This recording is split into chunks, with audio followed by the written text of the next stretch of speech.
accessible.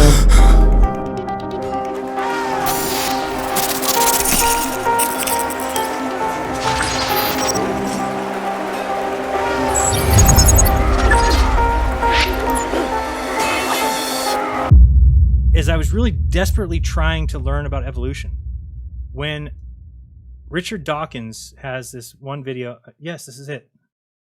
This is it right here.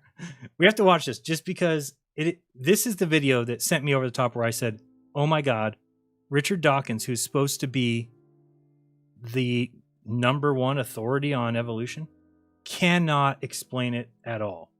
And I realized, oh my God, these guys are just believers in religion. He reminds me of the priests that I used to work with. That they just can get by, but they don't really know what they're doing. Okay, thank you very much. This is the funniest thing you've ever Let's go to seen. this lady over here. Thank you. So funny. It's fairly easy to imagine how apes can develop into humans, but I don't find it as easy to imagine how bacteria can develop into apes. Right. Could you describe some of the species in between? Now watch him Yes. here. The question says it's easy to imagine how apes could evolve into humans, but it's harder to imagine how bacteria could evolve into apes. Right.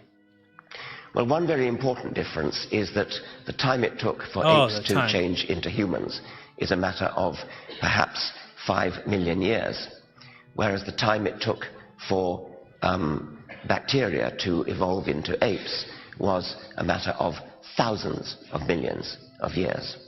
So it is a huge difference. And what the human imagination is capable of... Now that's all they have. They have the long time. This is why they have the time scale.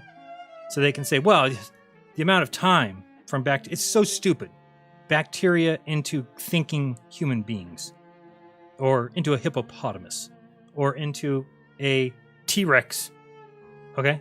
To think that with this, natural selection, it's retarded. And so to explain it is going to take either some great word salad, or he's going to expose his retardation here, as he's about to explain how in a couple thousand millions of years, which I don't even think is right, I believe all life supposedly evolved in the last billion, they say, or something, isn't it? I don't think there was life here for like the first 3 billion, according to what they say. But anyway, let's listen to it. It's hilarious. Visualizing gets more and more difficult the longer so the teach time us. span is You know about that it. you have to cope with. Teach us. So the intermediates that you might expect to see would be, well, starting with bacteria, an early intermediate would be some kind of protozoan. Oh, a protozoan. That's to say, a single-celled animal, much more complicated than a bacterium, because it's a eukaryotic cell, which means that it's actually a kind of society of bacteria. Okay. The eukaryotic cell, which is all our cells, and protozoan cells, things like amoebas, are complex societies of bacteria. Okay. Bacteria actually came together in an agglomeration, working together to form this much larger, much more complex cell. Yes.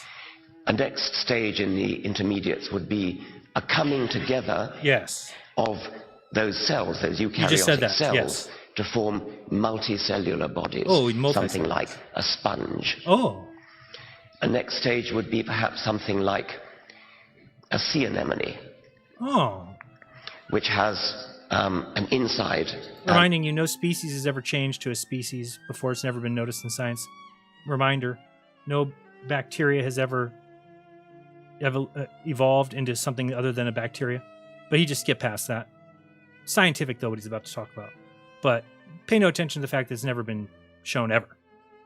So, or single cell to a double cell. You just haven't been shown. And an outside and has a feeding mechanism.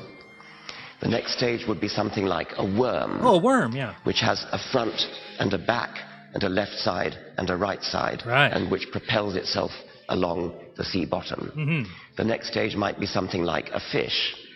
Which, well, we know what a fish looks like. Yeah, but how did we went from a worm to a fish? The worm became the fish? You just gonna just skip right through that? The worm, which propels itself on the sea bottom, just has babies that become swimming fish with fins and gills.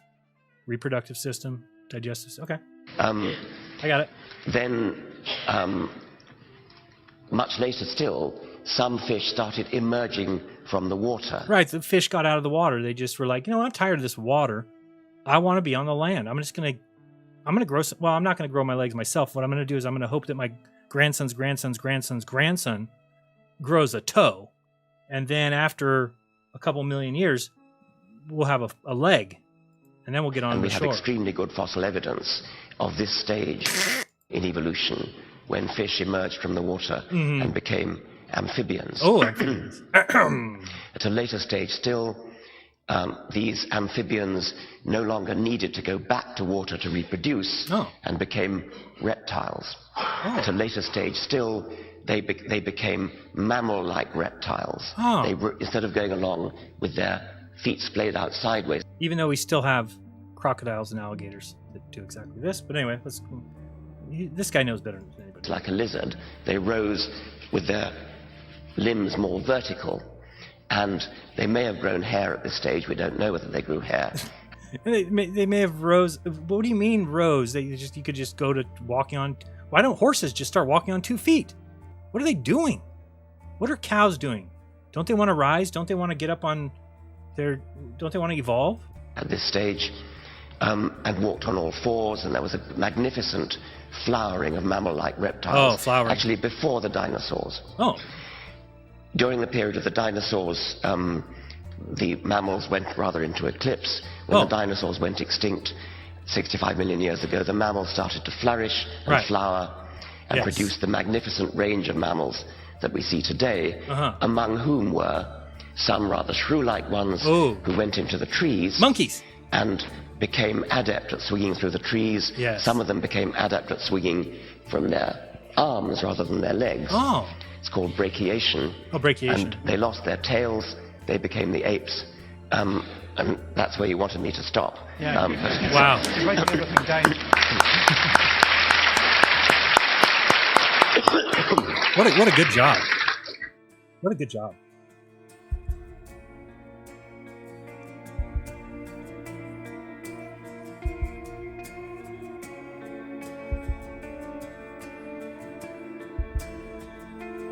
What's your problem?